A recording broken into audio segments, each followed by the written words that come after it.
Hello everyone, আসসালামু আলাইকুম। আজকে আপনাদের জন্য নিয়ে এসেছি সুস্বাদু হালিম রেসিপি। আজকে আমি আপনাদেরকে দেখাবো কিভাবে রাঁধুনি হালিম মিক্স দিয়ে খুব সহজেই ঘরে ঝটপট এই হালিমটি তৈরি করে নিতে পারবেন। এটি কোনো ঝামেলা ছাড়াই খুবই অল্প সময়ে তৈরি করা যায়। আমার আজকের হালিম রেসিপি ফলো করে একবার হলেও বাসায় ট্রাই করে দেখবেন। দেখবেন বাচ্চা থেকে বুড়ো বাসার সকলেই এটি খুব মজা করে খেয়েছে এবং আপনার প্রশংসা করতে বাধ্য। আজকে আমি আপনাদেরকে দোকানের রাঁধুনি হালিম মিক্স প্যাকেট দিয়ে কিভাবে বাসায় সেরা স্বাদের হালিম তৈরি করবেন সেটি দেখাবো। তবে এর স্বাদ হবে দোকানের স্বাদের থেকেও অনেক গুণ বেশি। তো চলুন রেসিপিটি দেখে নেওয়া যাক।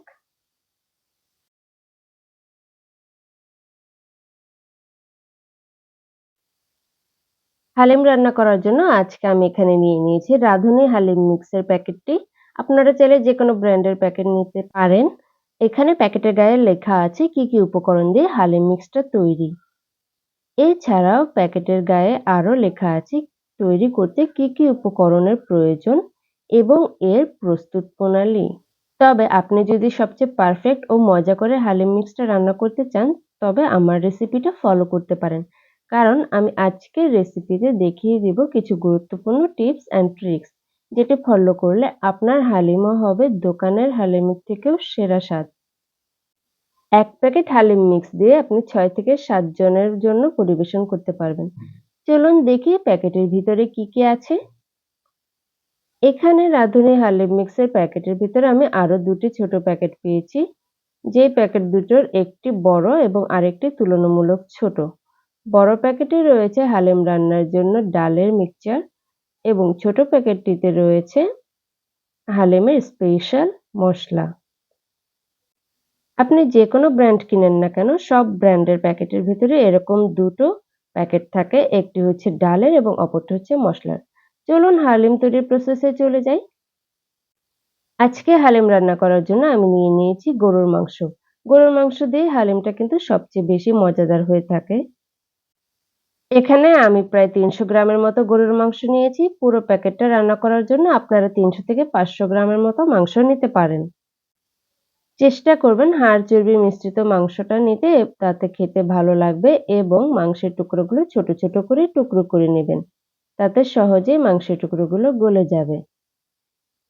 তবুও এটা আপনি আপনার ইচ্ছামতো নিতে পারেন। এখন আমি হালিম মিক্সচারের বড় প্যাকেটটা কেটে নিয়েছি। এখানে বিভিন্ন ধরনের ডাল রয়েছে যেটা বিশেষভাবে প্রসেস করা।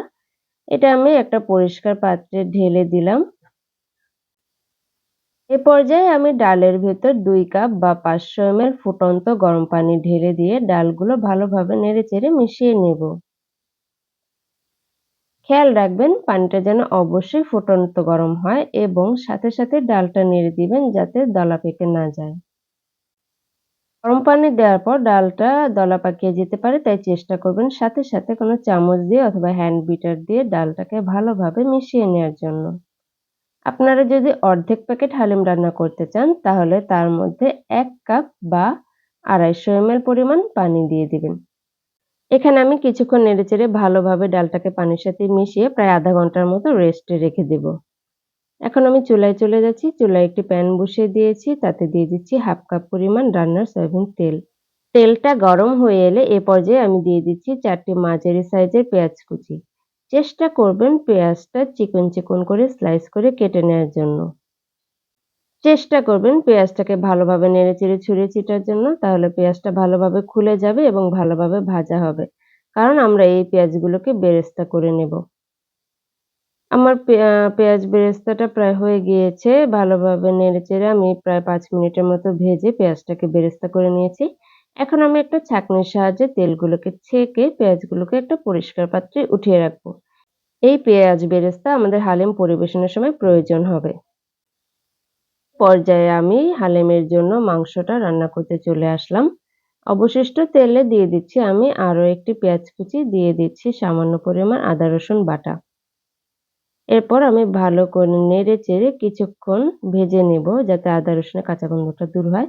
এ পর্যায়ে দিয়ে দিচ্ছি সেই ছোট টুকরো করে কেটে রাখা ধুয়ে রাখা গরুর মাংসগুলো।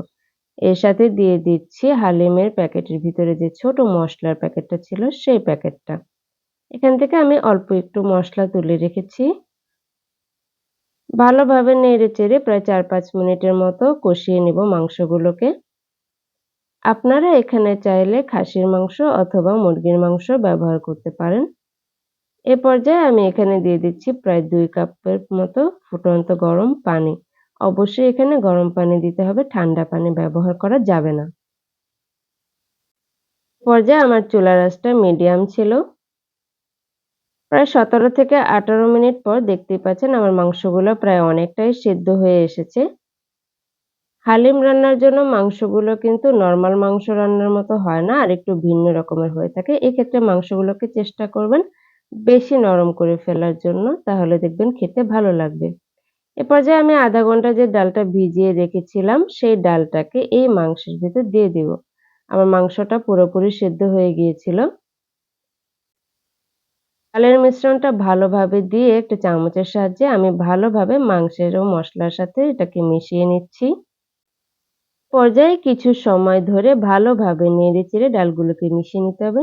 এখন আমি ডালের সেই বাটিতে সামান্য গরম পানি মিশিয়ে সেটাকে এখানে ঢেলে দিচ্ছি। এখনই বেশি পানি দিতে যাবেন না। প্রথমে ডালটাকে মাংসের সাথে ভালোভাবে সেদ্ধ হতে দিবেন। চুলার আঁচ মিডিয়ামে রেখে ভালোভাবে নেড়ে ডালটাকে ঘন হতে দিতে হবে। কিছুতেই নাড়া থামানো যাবে না, তাহলে ডালটা প্যানের গায়ে লেগে যেতে পারে। এই কাজটা অবশ্যই সময় নিয়ে আস্তে আস্তে করতে হবে। কিছু সময় ভালোভাবে নেড়েচেড়ে ডালটাকে মাংসের সাথে মিশিয়ে নেওয়ার পর আমি এখানে প্রায় ৪ কাপ পরিমাণ ফুটন্ত গরম পানি দিয়ে দিচ্ছি। আপনারা হালিম কেমন ঘনত্বে খেতে চান সেই অনুযায়ী পানির পরিমাণটা কম বা বেশি করে দিবেন। পানি দেওয়া হয়ে গেলে আমি চামচের সাহায্যে ভালোভাবে নেড়ে হালিমটাকে ঢেকে রান্না হতে দিচ্ছি। আমি মাঝে মাঝে ঢাকনা তুলে নেড়ে দেব। এ পর্যায়ে আমি দিয়ে দিচ্ছি সেই তুলে রাখা হালিমের কিছুটা মসলা। মসলাটা দিয়ে আমি ভালোভাবে হালিমটাকে নেড়েচেড়ে আবারও ঢাকনা দিয়ে রান্না করতে দেব। আমি প্রায় ১ ঘন্টা সময় নিয়ে নেড়েচেড়ে হালিমটাকে জাল করে নিয়েছি। এই ১ ঘন্টার সময় আমি বারবার ঢাকনা তুলে হালিমটাকে নেড়েচেড়ে দিয়েছি। এরপর আমি হালিমটাকে আমার পছন্দ মতো ঘনত্বে রেডি করে নিয়েছি। দেখতেই পাচ্ছেন আমার হালিমটা রেডি হয়ে গেছে। এটি ঠান্ডা হয়ে গেলে আরো কিছুটা ঘনত্ব বাড়বে। এ পর্যায়ে আমি ডেকোরেশনের জন্য এখানে নিয়ে নিয়েছি পেঁয়াজ বেরেস্তা, শসা কুচি, কাঁচামরিচ কুচি, লেবুর টুকরো এবং ধনেপাতা। প্রথমে আমি হালিমের উপর ছড়িয়ে দিচ্ছি পেঁয়াজ বেরেস্তা। দোকানের মতো স্বাদ পেতে চাইলে এই উপকরণটি অবশ্যই ব্যবহার করবেন। এরপর আমি দিয়ে দিচ্ছি কুচি করে রাখা শসা। চেষ্টা করবেন শসাগুলোকে অবশ্যই কুচি কুচি করে দিতে, তাহলে খেতে ভালো লাগবে। এরপর দিয়ে দিচ্ছি কাঁচামরিচ কুচি। এরপর আমি দিয়ে দিচ্ছি ধনেপাতা কুচি। ধনেপাতাটা অবশ্যই দেওয়ার চেষ্টা করবেন, তাহলে আলাদা রকমের একটা ফ্লেভার আসবে। আপনারা আপনাদের পছন্দ অনুযায়ী সাজিয়ে নিতে পারেন। আমি আমার পছন্দ মতো সাজিয়ে নিচ্ছি। এরপর আমি এখানে দিয়ে দিব লেবু। আমি আমার মতো করে ডেকোরেশন করে নিলাম। আপনারা আপনাদের পছন্দ অনুযায়ী লেবুর স্লাইস কেটে নিতে পারেন। এ পর্যায়ে আমি দিয়ে দিচ্ছি ২ টি পেঁয়াজ কুচি। দেখতেই পাচ্ছেন আমার আজকের হালিম মিক্সটা কত সহজেই তৈরি হয়ে গেল। আপনারাও এভাবে বাসায় ট্রাই করে দেখতে পারেন এবং আমাকে অবশ্যই কমেন্ট করে জানাবেন। আজকের মতো এখানেই বিদায় নিচ্ছি। সবাই ভালো থাকবেন। আল্লাহ হাফেজ।